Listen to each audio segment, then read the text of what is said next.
Hello everyone, welcome back to another Watchin. Today we're going to take a look at a watch I picked up off of R2A Watches. Before we get to that, we'll do a quick wrist check.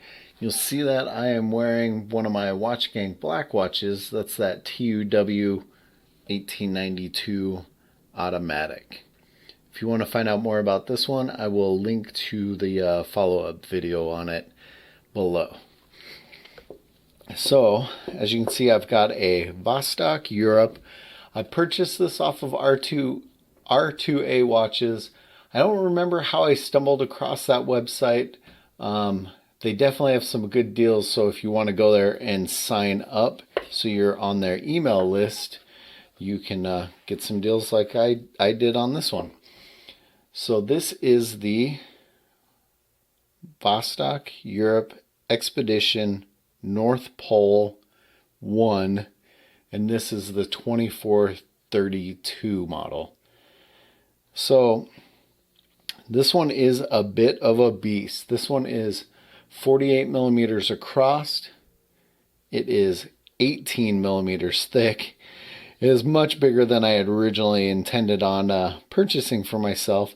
The crystal on this one is 4.5 millimeters thick, which gives that dial actually a lot of depth in person, and it is a semi-domed, anti-reflective mineral crystal. It has super luminova for the markers and hands. We've got a 24-hour window here, and this is a day-night window here, which we'll see that in action a little bit. We've got a date window in between the 4 and 5 o'clock. And it is on a thick leather strap that is 24 millimeters. We got Vostok Europe on the buckle. We got Vostok Europe on the crown as well. This watch is 200 meters water resistant, and it has a display case back. You see here, this one is actually a limited edition. This is number 113 of 500. Now that's in that dial. I know when this one was on sale, they also had blue that was on a brown strap instead of the black. But that display case back shows that movement. That is a Russian 2432 Vostok movement. It is 31 joules. You can see it beating away there. Pretty cool. Now, there are some things I don't like on this one, and we'll talk about it. It does have a screw down crown. Can be hand wound. It is not hackable, so that's a downside, right? I'm going to set it down for just 1 second because I want to pull out the instruction book just so you guys can see something here. Hopefully my little marker kept in place. Okay, to change the date, you should pull the watch crown in the remotest outermost fixed position and rotate the crown clockwise till the date changes. So that means there is no quick date setting for this movement. As you can see right there, that says the 16th. As you can see on the watch I'm wearing, that says the 8th. So according to the instructions, I would need to sit and just continue to wind the watch all the way through to actually set the date. And as you can see, that can be rather time consuming. Now, if this is, your only watch or one of your only watches, it might not be that big of a deal. You can also see the 24-hour window and the day-night window moving as we go. Now, I have learned of a hack that I don't know how I actually feel about it personally. I worry about damaging the movement. You can see we just clicked over. And if you actually spin counterclockwise. You see how the date's starting to just twitch a little, right? Now we can go clockwise again, and bam, we pop through. Do it one more time just so you can see.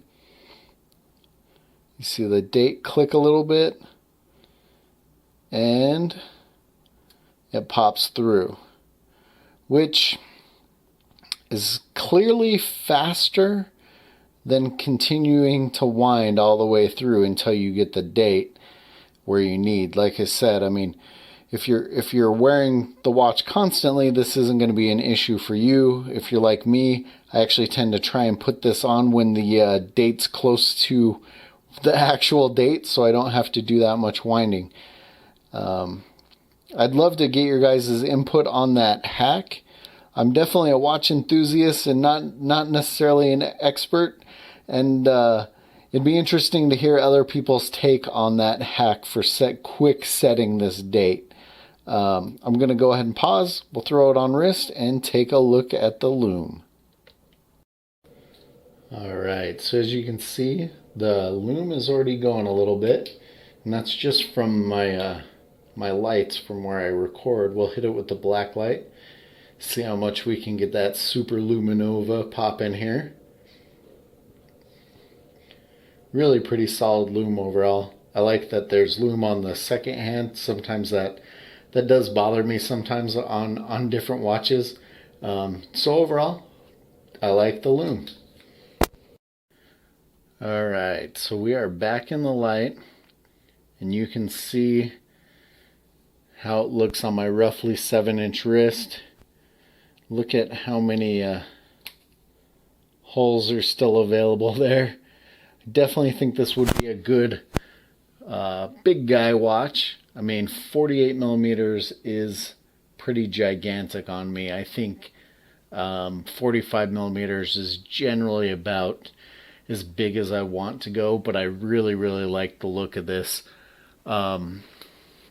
Like I said, I got it off of R2A Watches. I'll put a link to that site below just in case you guys want to see what they've got.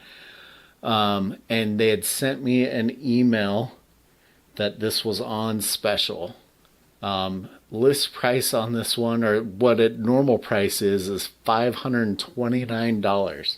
They still have this on the site at $529 currently.